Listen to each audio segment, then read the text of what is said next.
Good evening, folks. It's your man Donald King, Ching-a-ling. What's up with y'all tonight, man? You good?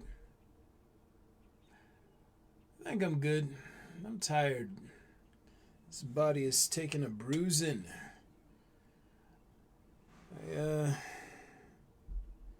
Sometimes I burn the candle in the middle because so much is demanded of me, living multiple lives at the exact same time.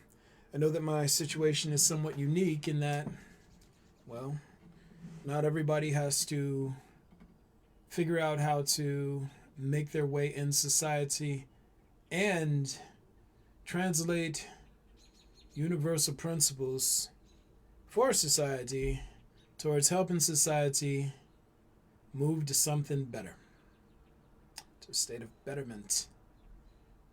And therein lies the rub. I have to live 2, 3 plus lives, and that didn't even account for stuff that I have to do between scales of plane up and down. It's a lot. It takes its toll. And,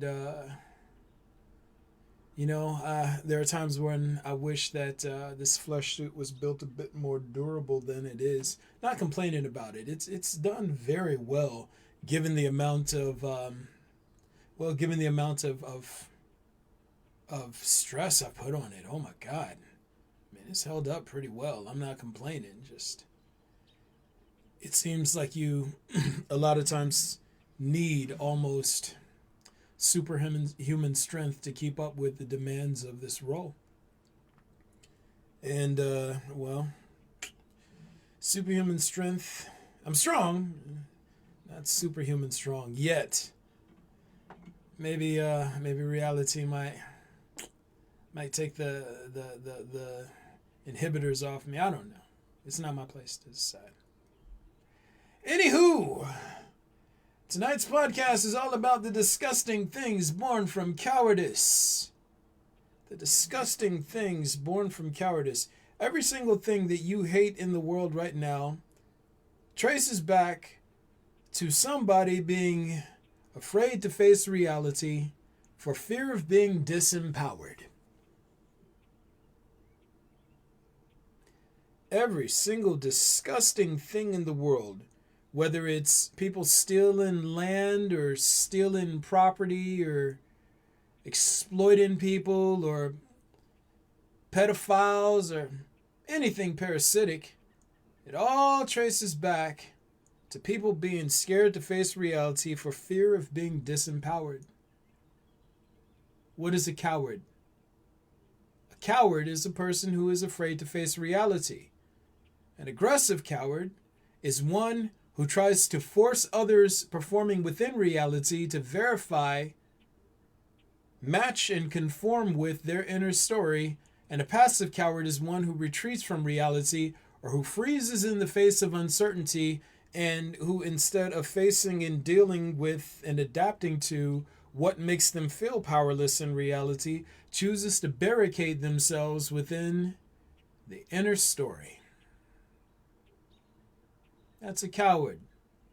Coward is a person who's afraid of reality. And in their fear of reality, why? Well, they do some pretty disgusting things. You know, the other day I was walking and I saw this young lady, man. Couldn't have been more than 13 or 14.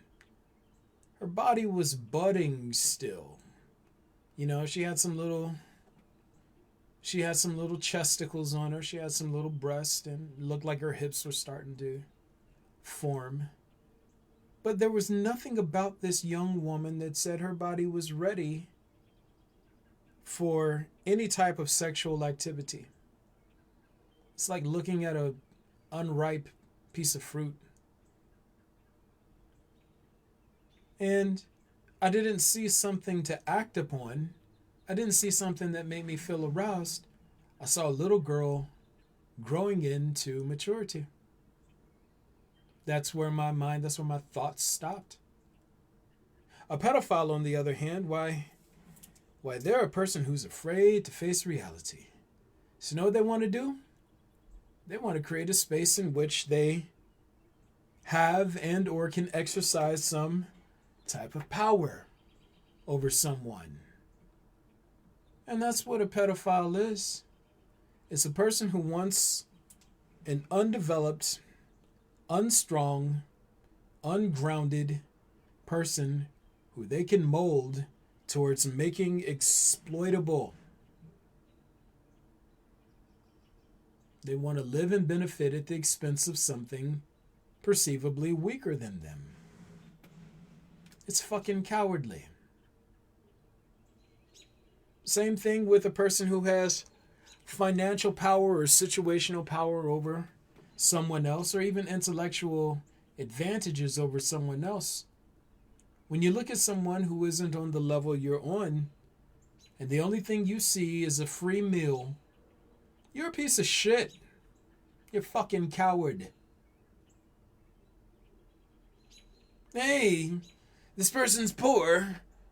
Let me get them to sign their life away so that they're indentured to me forever. You're a fucking piece of shit. You're corrupt to the core. You need to go. You gotta go.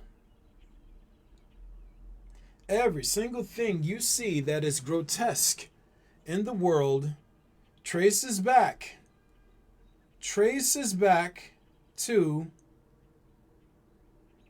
cowardice.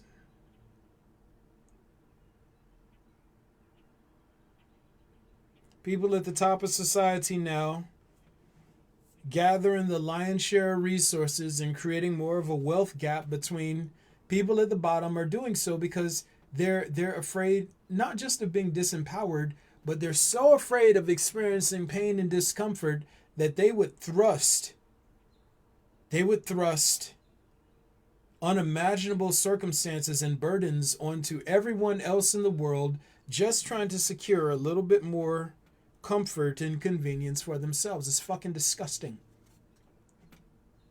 It's disgusting. I don't give a fuck how many generations into this game to win the world you are.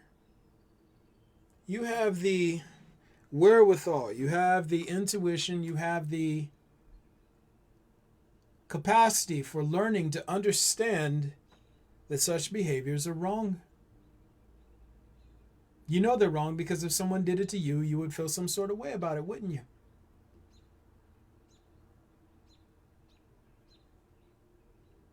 You know why I exercise? And I'm probably going to exercise tonight. You know why I exercise? Because there's a voice in the back of my head always telling me to take it easy. It says, Don, you're pretty enough. Enough girls like you, man. Even at 45, motherfuckers still think that you fine. And you know what I say to that voice? I say, get behind me, Satan. It's no different than in the Bible. When Satan had Jesus in the wilderness and he was telling him, hey man, throw yourself off the mountain and the angels will catch you.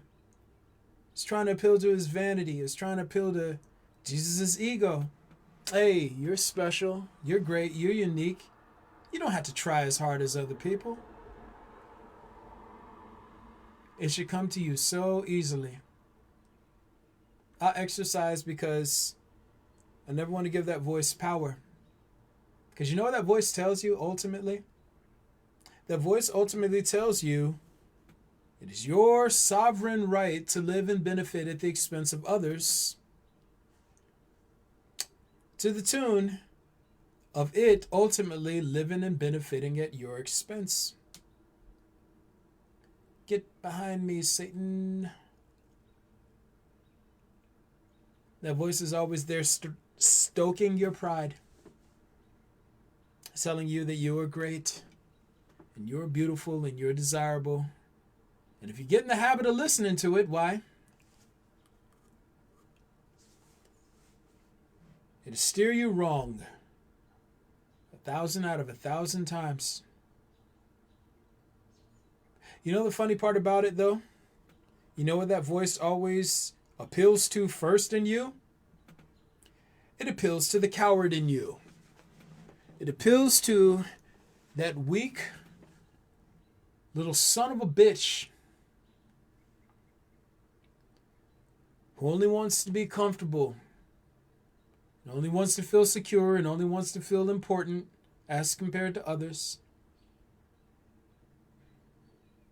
it turns you into a weapon against reality.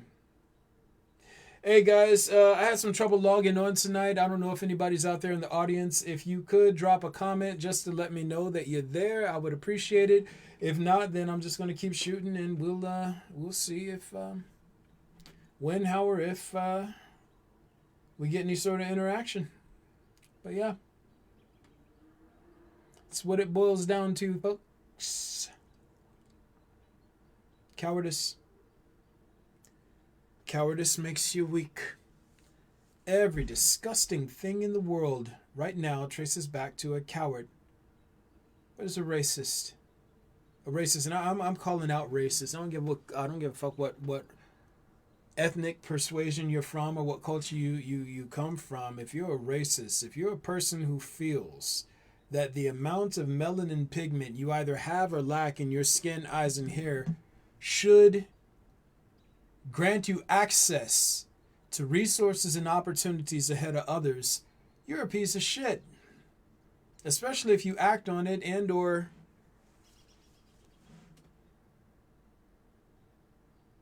are in cahoots with those who are taking actions based on that belief and notion. It means you're a piece of shit.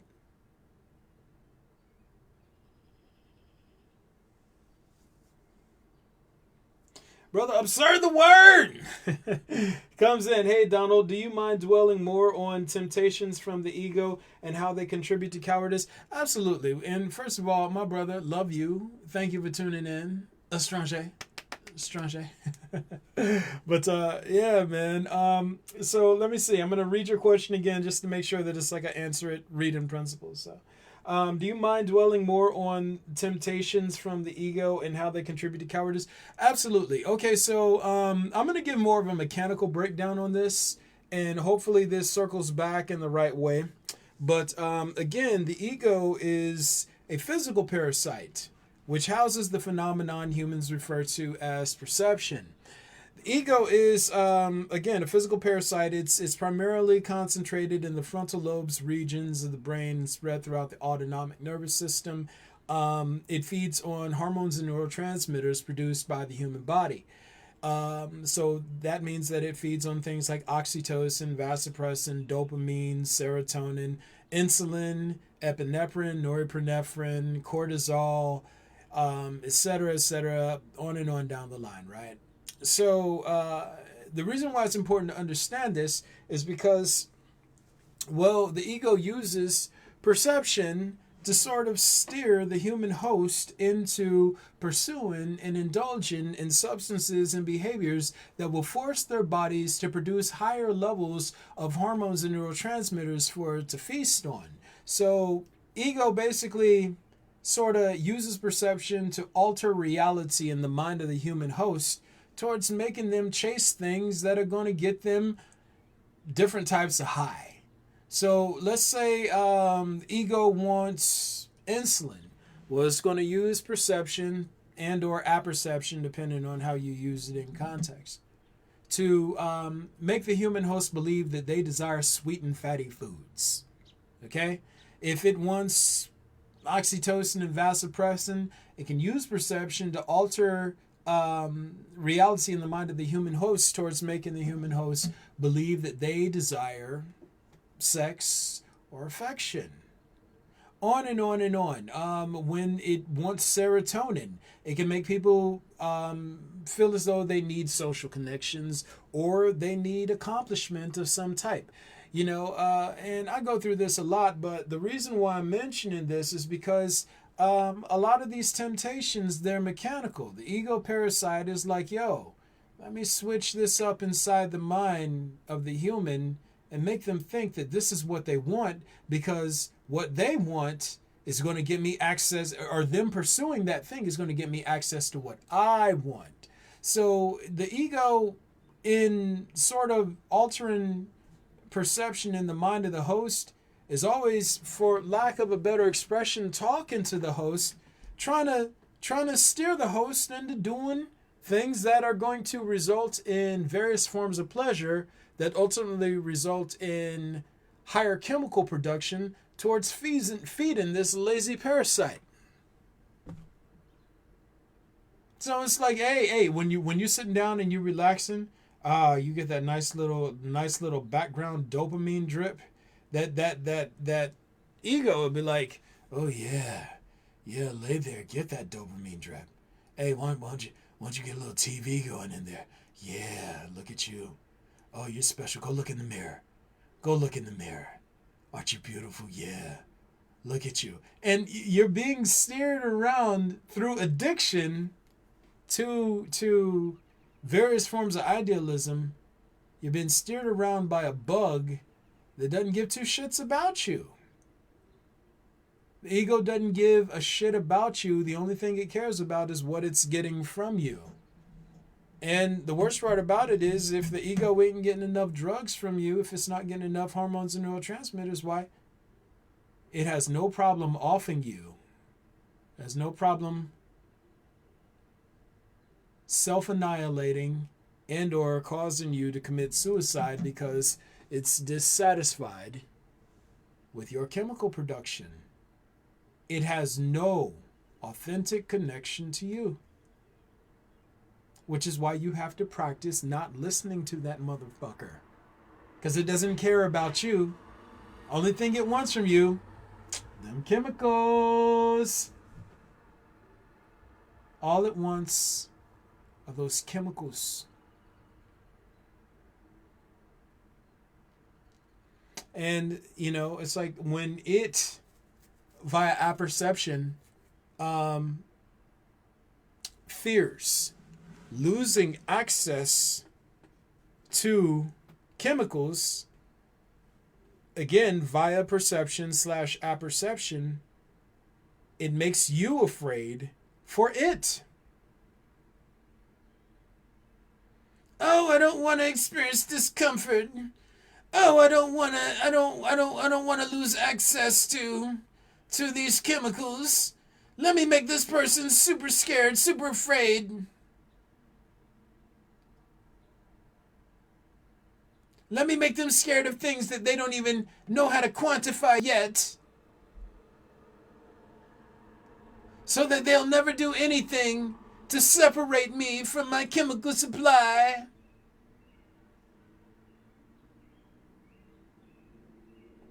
That cowardly bug. That fucking cowardly bug.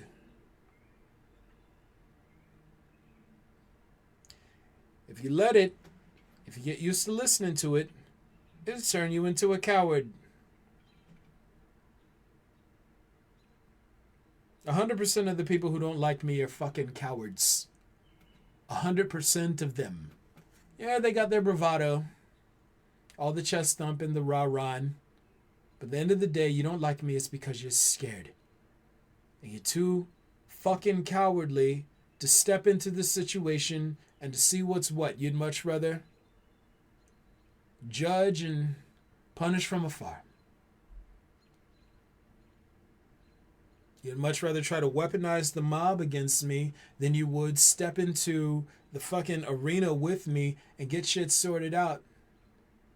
And I come with fucking olive branches. With patience and love. I'm trying to empower you. And most of you prefer stories you create about me and circulate among yourselves to actually being brave enough to step into the arena with me and see what's up. Cowardly. Every person aggressing against me and trying to block me from behind the scenes, either directly or through systems they put in place, they're fucking cowardly. And amassing massive damage as the seconds pass. Because reality hates cowardice with a passion. I hate cowardice with a passion. You know what? Sometimes reality hurts, folks. It's the way it is. Sometimes life hurts. And you can't be so afraid of pain. And experiencing pain and discomfort that you retreat from reality and let corruption use you as a weapon against reality out of your fear and cowardice. Step into the arena. Sometimes shit burns. Take the burn, get the scar, keep it moving. Sometimes you're going to get chin checked by motherfuckers. Take your lumps, stand up, dust yourself off, keep it moving. Sometimes reality is going to hurt. Some days I hurt. Of all the work I put into trying to be a stand-up individual, there are days when I hurt. Do you think that I sit around sulking like, oh, poor me, oh, it's not fair? I mean, sure, I have my moments where it's like I think that some of the things that I endure through aren't fair, but does it stop me in my tracks? Does it alter what I'm doing? Does it deviate me from my path? No. You want to know why? Because I choose to be brave. I choose to be brave. I practice being brave. You know how I practice being brave? By practicing honesty first. The more honest you are, the more brave you are. The more brave you are, the less cowardly you are. Less cowardly you are, the harder it is for corruption to use you to do damage to reality. It's causal. It's chained. It's linked. It's all linked. It's all mechanical. Everything in reality performs by way of mechanism. Everything in reality is mechanical. You know what's not mechanical, though? Idealism. Idealism isn't mechanical. Not always. I mean, sometimes you can get mechanical with idealism, which results in various forms of technology. But, I mean, for the most part, when you start getting into things like belief systems and belief structures and conceptual effects and even like budgetary maths and things of this nature, some of the shit is legit, but most of the stuff in the theoretical side, it delves so deep into idealism that there's no way for it to be realizable in reality.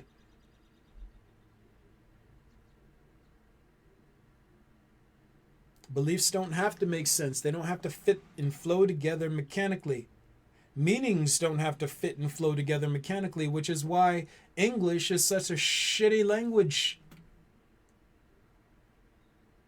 English is, for anybody who thinks above the level of English, it is a shitty language. It's a slave's tongue. People who are impressed by it, they have limited intelligence, dare I say. Like a lot of times it takes me a half hour, 45. It'd take me like 5 minutes to write a piece out, and then 45 minutes to go back and edit it, because it's like I'm sitting here like, I wrote this mechanically, and why? Writing it mechanically and it syncing up with how things are understandable to people. These are completely different things. But look here. All of you, if you have any sort of talent whatsoever, you have to be brave enough to, one, acknowledge it, and two, explore it on its terms. You have to be brave enough to go where the talent carries you. If you have menial talent and you're a coward and or narcissist, because cowardice and narcissist are mutually inclusive things, and I'll get to that in a second. But if you're a coward, you only know a fraction of your talent. Only thing you try to do is follow formulas that you think are going to appeal to people, as opposed to stepping into your true ability. Exploring your true ability, it takes bravery. It takes bravery. But like I said, cowardice and narcissism are one and the same. And there's a trifecta here, and I'll go ahead. I've given you the trifecta of narcissism, competition, and aggression. But there's another sort of trifecta here, and I'll give it to you now. Narcissism, it sort of lends us up to another trifecta, which is interlinked, which is narcissism, cowardice, and trauma. Narcissism, cowardice, and trauma. If cowardice is a fear to face reality for fear of being disempowered, or yeah, that's the best way to say it. If let me check myself real quick. If cowardice is a fear to face reality for worry of being disempowered, what is trauma? Trauma is the phobia of being disempowered. Again, and I was talking about this in a previous podcast, trauma isn't necessarily the psychological injury that results from living through a jarring experience. Trauma is instead the phobia of being disempowered that accompanies such events. Narcissism is an addiction to the identity. So an addiction to the identity, an addiction to self-idealizing, which is what narcissism is resultant from trauma. The fear of being disempowered, which results from people living through and being afraid to encounter again situations and circumstances in which they were powerless to defend themselves. The fear of being disempowered traces back to situations in which people were not strong enough to defend themselves from danger. So they start developing this phobia of being disempowered, which is based in their ego and or in their narcissism. And it just creates so many disgusting things in the world. Hey, anybody else out there tonight? I saw Brother Absurd came in, but I only got the one comment. Again, I know Facebook, I know that they like playing with my feed, man. They like doing a little, whoever's, oh God, I feel so bad for these people. In systems. And people who put the systems in place. This is going to be ugly, man. It's going to get real ugly. And the worst part about it is you're doing it out of fear. It doesn't have to be this way. It's not too late for people to step forward and be like, yo, hey, okay, so I got dealt a bad hand. How do we get a better hand? Because I don't want what's on the losing end of this. I don't want what's on the losing end of this round. But you have the power to step forward and get to work trying to fix shit. Doing everything in my power to make that opportunity as accessible to you as possible. But again, y'all let the fear of embarrassment stand in the way of you being honest with yourself about what's happening, or honest with yourself about anything. You let the fear of embarrassment get in the way of you being honest. You let the fear of ostracizing get in the way of you being honest and or syncing up with reality. You let the fear of losing out on opportunities stand between you and reality. And you don't have to recognize reality in the way that I describe it. You can consider reality on the terms you understand it now. You let your pride and you let your fear of embarrassment and ostracizing and experiencing discomfort and experiencing dissatisfaction and experiencing inconvenience get in the way of you being honest.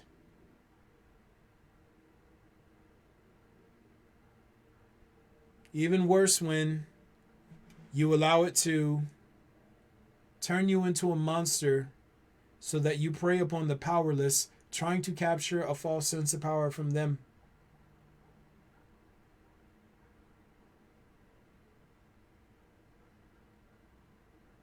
None of this is free. None of this is free. If you're a coward, you listen to people instead of reality. If you're a coward, all you're looking for is confirmation that your beliefs are correct, and confirmation that you deserve things and that you deserve to be comfortable and to experience rewards and satisfaction. If you're a coward, you're always looking to people to affirm your internal narrative as opposed to stepping forward and trying to recognize and sync up with reality.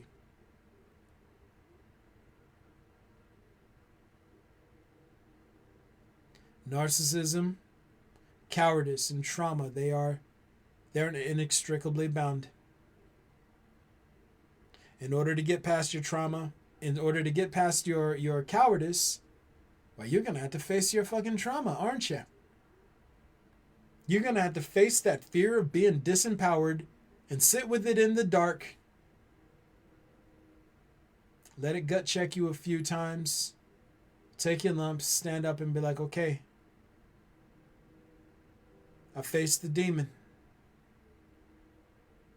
I'm whole with or without it. Yeah, I'm scared. Yeah, I'm scared. But it needs to be done. Hey, Brother Absurd, did I answer your question earlier the way that you thought? Or no? You have to let me know. But, yeah, man. Gotta be brave. Sometimes life is going to get messy, man. Sometimes life is going to get messy. It's going to be uncomfortable. It's going to put you outside your realm of influence. You're going to have to sit there and deal with things that you... Brother Angel comes in. What does it mean to be disempowered? I got you in 1 second. Sometimes you're going to have to sit and you're going to have to deal with things that make you feel powerless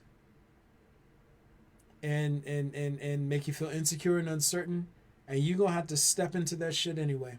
Chin up, chest out.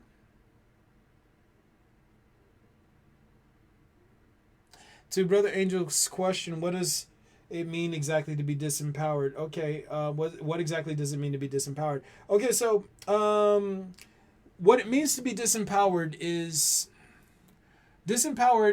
what you call it when your sense of agency and or ability to impose will onto a context is nullified. Okay?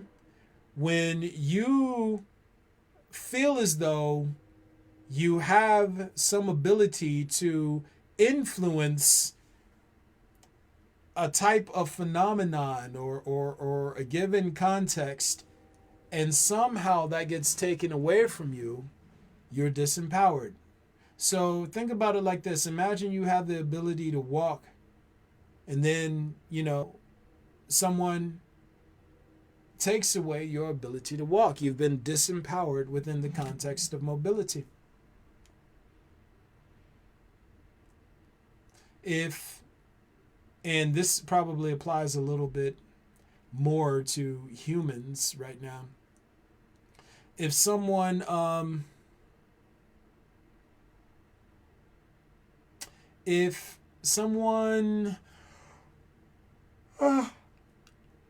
views you as being the best or the ultimate within a given realm or sphere of consideration, let's say that you are considered the cutest boy in your class, right? And then all of a sudden, somebody comes along and they get They get all the attention. They get all the attention that you felt you deserved and that was given to you before. Why you're disempowered. You no longer have the ability to impose will onto the context that you had before. That's one of the weirdest things that I encounter a lot of times. You know, especially being in this flesh suit, being what society refers to as black. A lot of people believe that they should be smarter than me because of my skin color. And when they see me perform in the ways that I'm able to, when they see that it's like I don't have to deal with the same perceptual limitations that they do, they feel as though I'm cheating somehow. Why? It's the same reason why every racist believes that black people should be beneath them. They are trained both directly and, you know, sort of inconspicuously to believe as though they should at all times hold power and influence and superiority over people of color. So when a person of color comes along, outperforming them and dwarfing their respective intelligences, why they feel disempowered. They have to attack. They have to show me that I'm not as smart as I think I am, because me being smarter than them strips some perception of power away from them. It strips some perception of agency away from them. You've stolen from me. You've stolen something that I deserve that's rightfully mine. Reality would say otherwise. Brother Absurd comes in. You answered it in a way I could understand easier. Thank you for the mechanical breakdown. Absolutely, good brother. And I appreciate you for asking amazing questions. Both you and Brother Angel. First of all, I appreciate both of y'all. Y'all are dope as fuck. Y'all are my people. You know why? And first of all, both of you have been very generous to me through the years, but it isn't generosity that makes you dope. You try to understand things. You try to piece things together from outside of your comfort bubbles. And that's the reason why we rock the way that we do. You prioritize understanding over defending your inner stories, and that makes you exceptional as human beings. This is why it's an honor and privilege for me to interact with you. You think above the level of binary. You think above the level of binary, which is pretty fucking amazing. And by thinking above the level of binary, which ironically traces back to cowardice, binary sees everything through lenses of good and bad, right and wrong. So every time you deal with an ideologue, the only thing that they know how to do is, this is wrong, this is right, this is wrong, this is right. And they're always trying to assert authority. They say, this is good, this is bad, this is good, this is bad. And they're always trying to assert authority. They can't think above the level of binary. So every now and again, when you come across people who actually have the ability, the capacity for higher learning and higher thinking, it's a rare treat. For me, at least. It's great. But you know how you get to that point? Bravery. Everybody has the capacity to think above the level of binary. Nobody has to be an ideologue. People choose being an ideologue because they're scared to think for themselves. They're scared to ask deeper questions for fear of looking dumb. They're afraid to admit to things that they don't know. They want to look like they have answers that they simply don't. They want to force everybody to bow down to them and accept their inner story as being reality itself. Bravery and honesty are mutually inclusive things. They are mutually inclusive. You're either brave enough to step into reality, chin up and chest out, and you say, you know what? I don't know, but I'm not scared to find out. You know what? I don't have all the answers, but I'm not scared to look for them. Hey, you know what? I stand to lose. I stand to lose everything that I think that I know by exploring this new thought path, but I have to investigate it to see what's what. I have to look at it and see what it is anyway. It's bravery, my friends. Bravery. Brother Observer comes in. It's a bit selfish on my end, LOL. Understanding feels significantly better than guessing. Yeah, it does. Understanding does feel better than guessing. I don't know if that's selfish. I think that that's just smart. I mean, because, and this is something that I mentioned on several occasions, idealism is, it's scary as shit. It's like 10% joy and 90% terror. 10% joy and 90% terror. Every time you're unsure of something, what does your mind do? Does it start thinking optimistically or does it start thinking negatively? Huh? Something you're unsure of pops up and then all of a sudden, where does your mind go? Does it go immediately to good thoughts or go immediately to bad thoughts? I'm going to say it immediately goes to bad thoughts. All of a sudden, it's like something goes missing around you.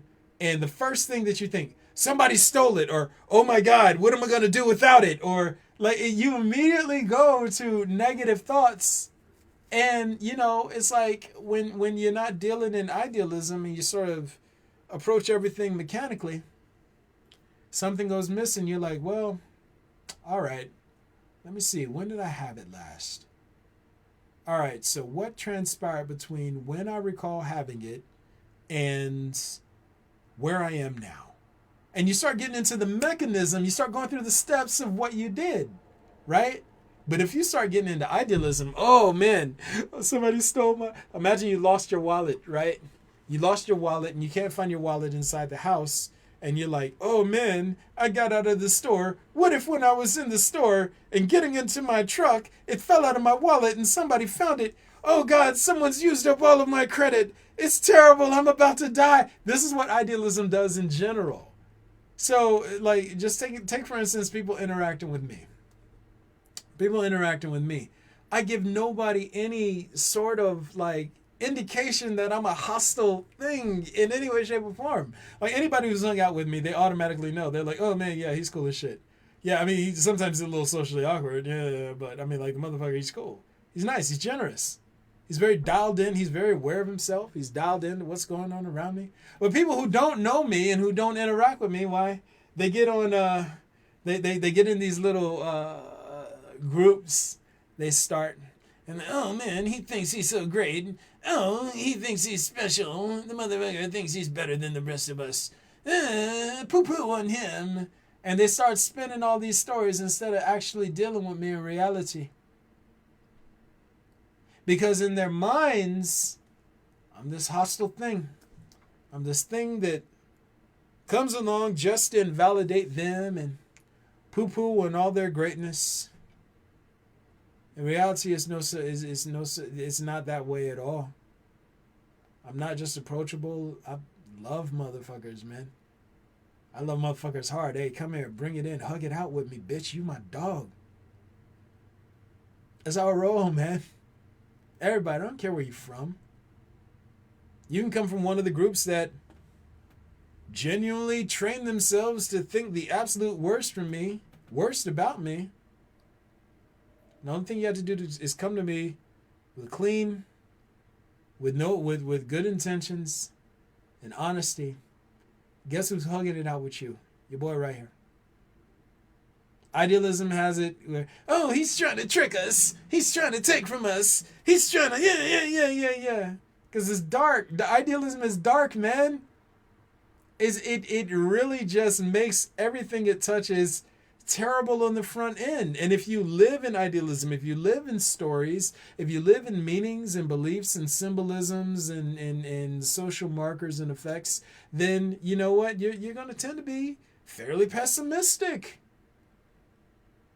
until you start engaging shit in reality.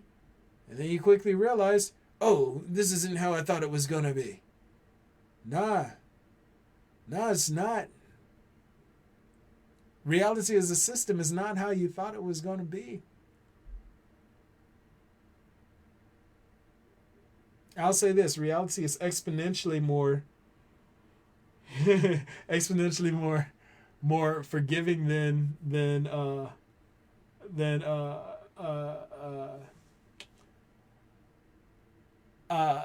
society. Sister El Denise Moore comes in, bitch you my dog.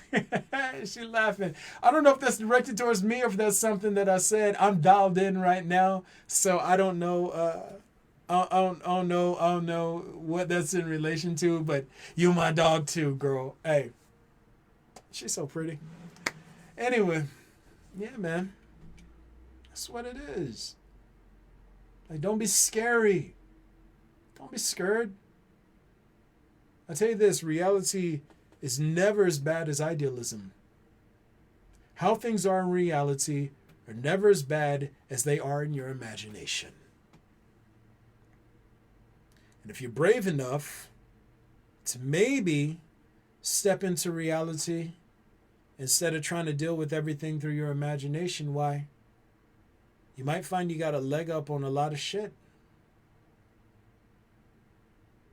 You might find that you maybe aren't as bad off as you thought you were. But it takes bravery. It takes bravery.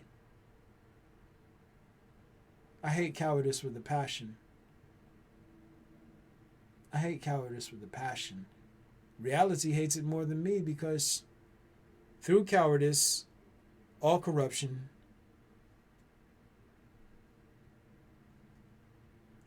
is possible.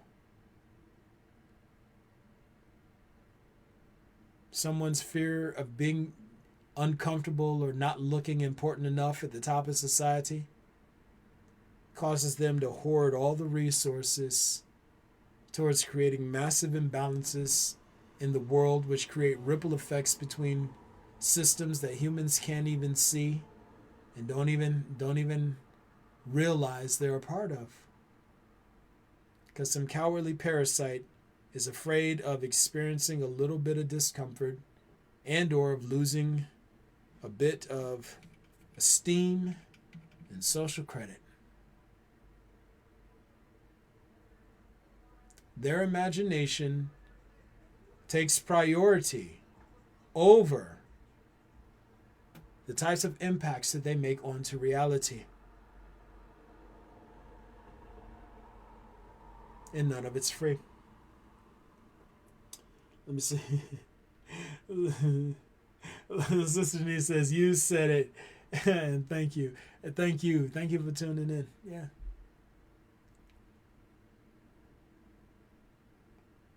And that's it, guys. Be brave. You have to practice bravery. You know how you practice bravery? You practice being honest. You practice being honest. Don't go around in your identity. Get out of idealism. Your identity, it lives in idealism. Get out of that motherfucker. Put it down. You don't need it. You don't. You don't need to go around trying to beat people up with your beliefs. Your beliefs are not a cudgel by which to subdue others. Set your beliefs down. You don't know shit. You don't. You have a little bit of information. The information is highly circumstantial and limited by and to social contexts, especially pertaining to human knowledge systems as they exist in this stage and development of human intellectualism. Like, you don't know shit. Put your pride down. Pride is a shield for vanity, and pride is a shield for cowardice. Pride is a shield for cowardice. When you're afraid of being disempowered, what do? You hide behind your pride. You take that. It's weak. It's weak.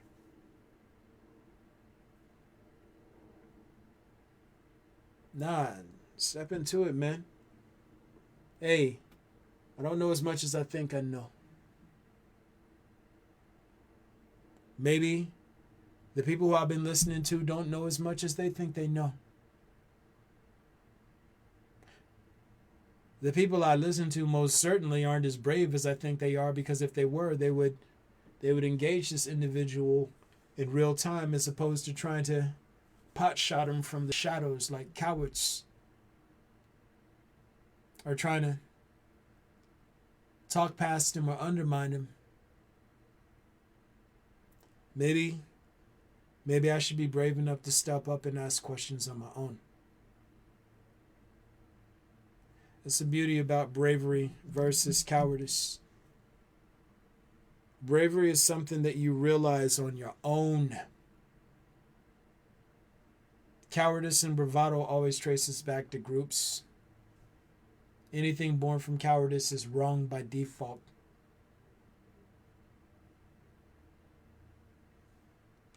Anything born from bravery tends to stand up to reality, even if it needs to get chest checked, chin checked, or take a few lumps here or there. Be brave, my friends.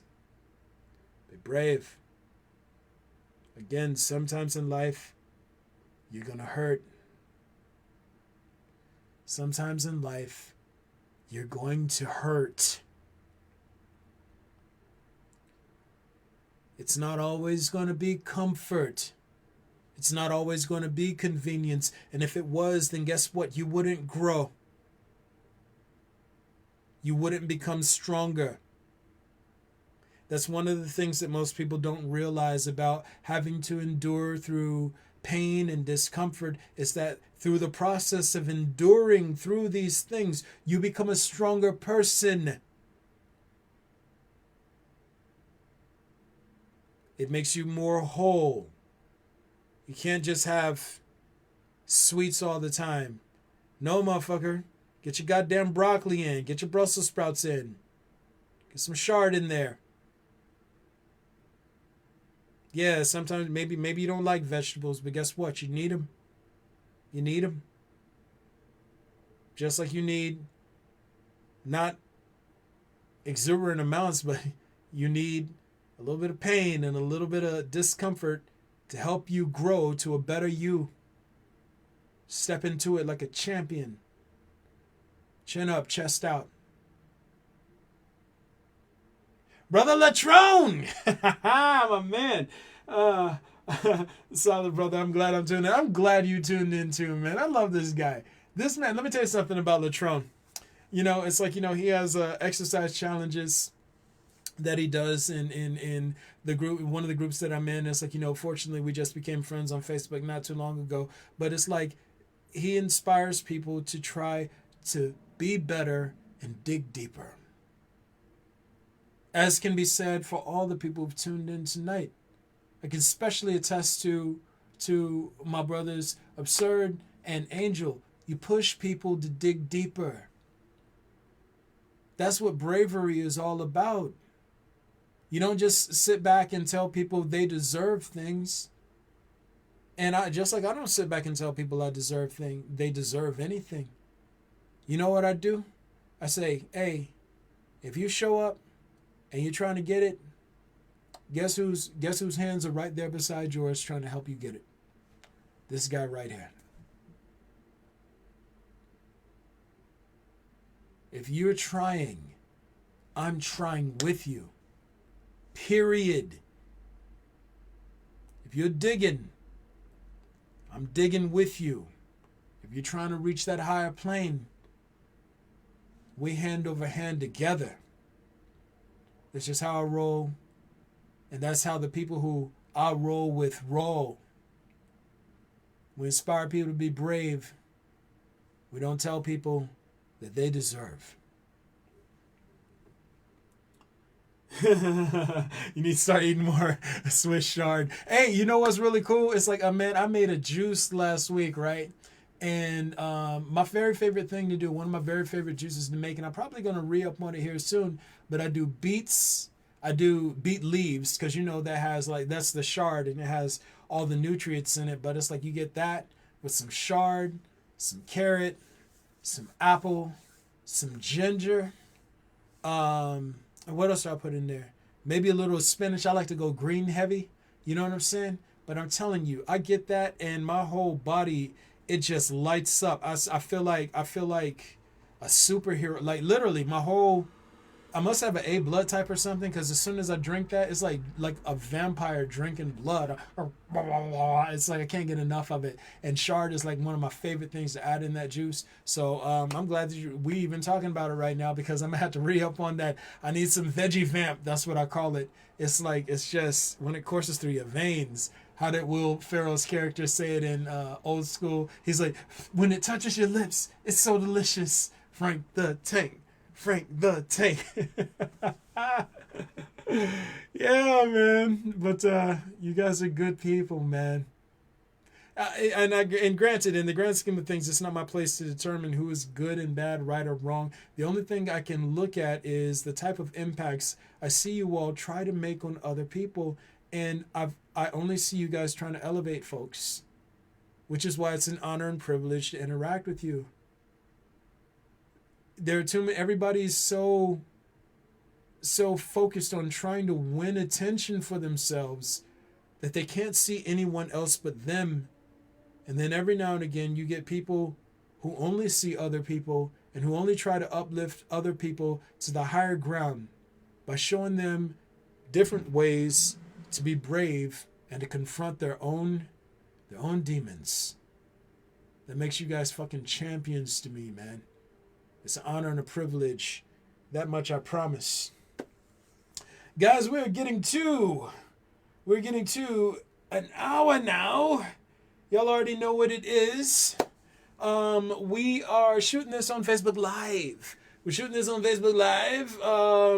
I shoot these every Monday and Wednesday on Facebook Live. I try to get it in between 7 and 10. My schedule is pretty busy. My vegan cookies have been flying off the shelf out of Gym City Market. Man, within the last week, I've sold, I don't even know how many dozen, like, between a third perk, man. It's like I'm tomorrow like 16 dozen. It's crazy. It seems like a lot, but for a one-man production who does craft, like, I mean, I actually do. They're craft batches, so it's like I actually do them like one batch at a time. It's like, it's a lot. It's like, I'm like, oh man, it's like I'm gonna have to up production. It's crazy. But let me see. Also, you guys can check me out on Instagram. I shoot videos every now and again. It's like I got to re-up on that. You can also check me out on YouTube. I fly all of these podcasts over to YouTube so that you can check them out. I think this is actually podcast 69. Ooh, no, that was very funny. Okay, so anyway, y'all can also check me out on Medium. I post content there. Guys, I genuinely appreciate you tuning in. And also, look, if you guys want to join the Patreon family, you can always go and check me out over there. Avatar XIII, that's Avatar Cycle 13. And also, if you get any sort of love or appreciation for what I do out of the podcast, and you just want to bless the collection plate with a little bit of love, a little Salt Bay action, you can always hit me up on Cash App at Donnie Kang. Proceeds go to building this up to a larger platform. Again, I want to get bigger equipment, a bigger recording space, and get as many people as I can in here just having these conversations, man. Just like really chopping this up. I really want to get the most that I can out of this body. I don't know how long I'm going to be in it, and I want to help as many people as I can before I transition. So, anything that you can do to assist toward that end, I think that it works in your benefit, at least according to what I see through this perspective. So it is what it is. But yeah, man, just a quick little recap, and I'm going to go over just by a few seconds. But guys, Cowardice it can inspire some really, really disgusting things. Everything ranging from mob aggress and, like literally people hanging and burning other human beings just to feel as though that they have some power over an entire group that they outnumber and bully for amusement. That all stems from cowardice, the fear of being disempowered. Being afraid that someone from a group you perceive to be lower than yours is making advances and doing everything that you can to stop them. It's cowardly. Look at all these voting revisions that these voting laws and revisions that are being made in these red states. Oh my God, reality hates these guys with a passion. Oh my God, reality can't stand them. Look at all of this. Look at everything that all this cowardice is doing. Ask yourself, do you really want to be part of that? Like, if reality is how I'm claiming it to be, and it's a living, sentient, and self-aware system, and all of these types of actions have consequences, do you really want to be with those groups when reality drops the axe? Cowardice will tether you to groups. Bravery will inspire you to step out and pursue what is consistent with reality on your own. Always choose bravery. Always choose bravery. Guys, I appreciate you. I love you. Thank you so much for tuning in. And I'll see you on Wednesday. It's your man. I'm out.